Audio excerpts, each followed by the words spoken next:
J'avais toujours pensé que d'amour et d'honneur, les deux seules ardeurs qui me brûlent le cœur, se pouvaient allumer une si belle flamme que plus belle clarté ne luisait dedans l'âme. Mais je ne me pouvais en l'esprit imprimer comme ensemble on devait ces deux feux allumer.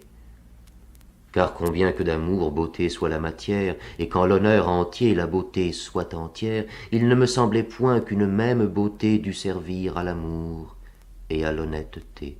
Je disais, ma beauté d'honneur est en moi-même, mais non pas la beauté laquelle il faut que j'aime, car la seule beauté de moi-même estimée ne serait seulement que mon honneur aimé. Et il faut que l'amante hors de soi fasse quête de la beauté, qu'amour lui donne pour conquête. Donc l'ardeur de l'honneur en moi seul aura lieu. Donc dois-je fuir l'ardeur de l'autre Dieu? Hélas, beauté d'amour, te choisirais-je aux hommes? Ah non, je connais trop le siècle auquel nous sommes. L'homme aime la beauté et de l'honneur se rit. Plus la beauté lui plaît, plus tôt l'honneur périt. Ainsi du seul honneur chèrement curieuse, libre je dédaignais toute flamme amoureuse, quand de ma liberté amour trop offensé, un aguet me tendit, subtilement pensé. Il t'enrichit l'esprit, il te sucre la bouche et le parler d'Isère. En tes yeux il se couche, en tes cheveux il lace un nœud non jamais vu, dont il m'étreint à toi. Il fait ardoir un feu, hélas qui me croira, de si nouvelles flammes, que femme il mène amour, hélas, d'une autre femme. Jamais plus mollement amour n'avait glissé de temps un autre cœur, car l'honneur non blessé retenait sa beauté nullement entamée, et l'amant jouissait de la beauté aimée en un même sujet. Oh, quel contentement! Si légère il t'eût plu n'aimer légèrement, et le cruel amour m'ayant au vif blessé, s'est tout poussé dans moi, et vide il t'a laissé, autant vide d'amour, vide d'affection, comme il remplit mon cœur de triste passion et de juste dépit, qu'il faut que je te prie, ingrate, et que de moi ta liberté se rit. Où est ta foi promise et tes serments prêtés? Où sont de tes discours les beaux mots inventés, comme d'une python feinte et persuasive qui m'a su enchaîner par l'oreille, captive?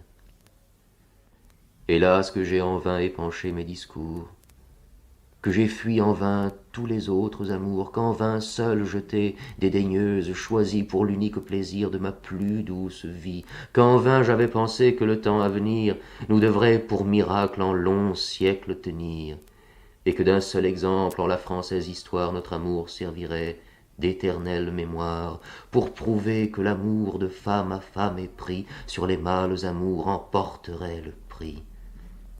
Un Damon à Pythie, un Énée à Acate, un Hercule à Nestor, qu'Éréphon à Socrate, un Oppie à Dimante ont sûrement montré que l'amour d'homme à homme entier s'est rencontré.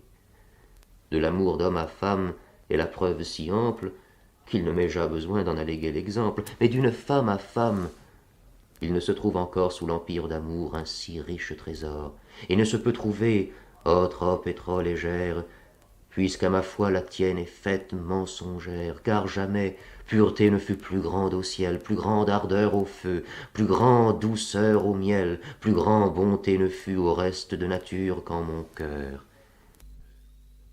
où l'amour a pris sa nourriture.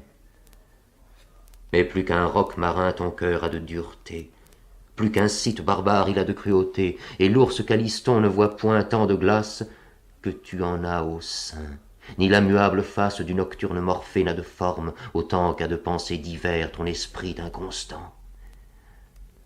Hélas que le dépit loin de moi me transporte. Ouvre à l'amour, ingrate, ouvre à l'amour la porte.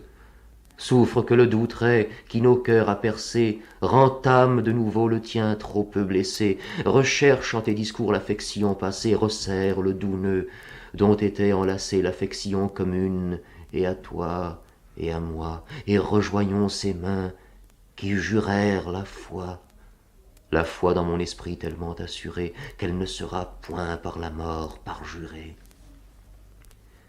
Mais si nouvel amour t'embrase une autre ardeur, Je supplie, contre amour, Dieu vengeur, qu'avant que la douleur dedans mon cœur enclose me puisse transformer et me faire autre chose que ce corps je suis, soit que ma triste voix reste seule de moi errante par ce bois, ou soit qu'en peu de temps ma larmoyante peine me distille en un fleuve ou m'écoule en fontaine.